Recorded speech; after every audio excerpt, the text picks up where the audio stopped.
ये समंदर की एक आम रात नहीं थी।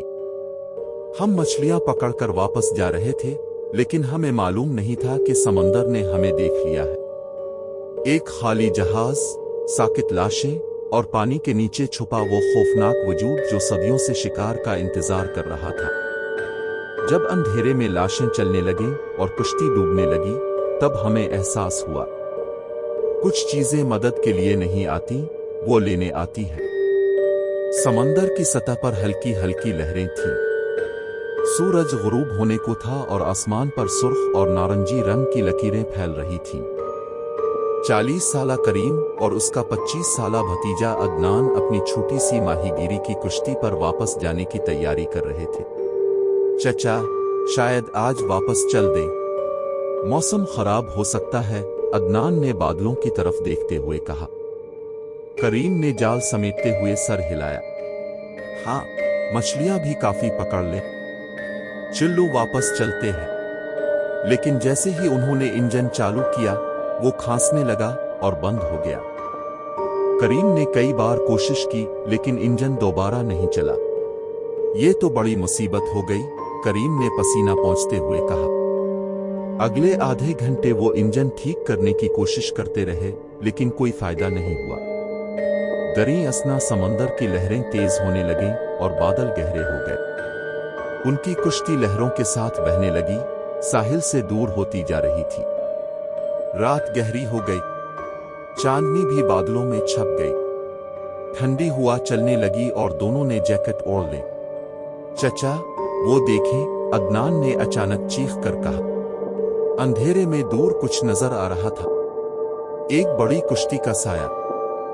शुक्र है, मदद मिल जाएगी, करीम ने राहत की सांस ली।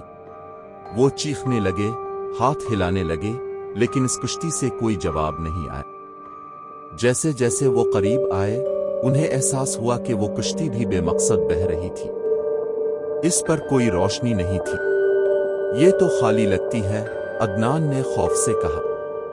चिल्लू, इस पर चढ़कर देखते हैं, शायद वहां रेडियो हो, मदद तलब कर सकते हैं। दोनों ने रस्सी फेंकी और बड़ी मुश्किल से अपनी कुश्ती को इस बड़े जहाज से बांधा। सीढ़ी से चढ़कर वो अर्शे पर पहुंचे। जहाज पुराना और जंग आलूद था। हर तरफ खामोशी थी, सिर्फ लहरों की आवाज और लकड़ी की चरचराहट सुनाई दे रही थी। हेलो, कोई है? करीम ने आवाज दी। कोई जवाब नहीं। अदनान ने टार्च जलाई। अर्शे पर जाले लगे हुए थे। सामान बिखरा पड़ा था, जैसे जल्दी में सब भाग गए हों। चचा, मुझे यहां अच्छा नहीं लग रहा। वापस चलते हैं। पहले रेडियो तो तलाश कर ले। वो केबन की तरफ बढ़े। दरवाजा आधा खुला था। अंदर से अजीब सी बो आ रही थी, सड़े हुए गोश्त जैसी बो। करीम ने दरवाजा मुकम्मल खोला और टार्च अंदर की। अगले लम्हे अदनान की चीख निकल गई। केबन के फर्श पर 4 लाशें पड़ी थीं। मल्लाहों की लाशें। उनकी खालें पीली और सूखी हुई थीं, आंखें धंसी हुई, मुंह खिले हुए जैसे किसी खौफनाक चीज को देखकर मर गए हों। या अल्लाह, करीम पीछे हटा। चचा, भागे यहां से। लेकिन अचानक केबन का दरवाजा जोर से बंद हो गया। अदनान ने खोलने की कोशिश की, लेकिन वो अंदर से जाम हो गया था। मदद, कोई है? वो चीखा। फिर कुछ हुआ जिसने उनका खून मुंजमद कर दिया। लाशों में से एक की उंगली हिली। नहीं नहीं, ये मुमकिन नहीं, करीम ने कांपते हुए कहा। फिर दूसरी लाश का सर थोड़ा घुमा। तीसरी की आंख खुली, एक सफेद बेजान आंख। चारों लाशें आहिस्ता आहिस्ता उठने लगे। उनकी हरकतें झटकेदार थीं, जैसे टूटी हुई कठपुतलियां। उनके मुंह से अजीब सी आवाजें निकल रही थीं, ना चीख ना गिरिया, बल्कि एक गहरी गुड़गड़ाहट जैसी आवाज। दरवाजा तोड़ो, करीम ने चीख कर कहा। दोनों ने अपना पूरा जोर लगाया, लेकिन दरवाजा नहीं खुला। पीछे से वो चीजें करीब आती जा रही थीं। अचानक जहाज जोर से हिला। ऐसा लगा जैसे समंदर की गहराई से किसी ने जहाज को झटका दिया हो। अदनान ने खिड़की से बाहर देखा और जो कुछ उसने देखा इससे इसकी सांस रुक गई। पानी की सतह के नीचे से कुछ बहुत बड़ा आ रहा था।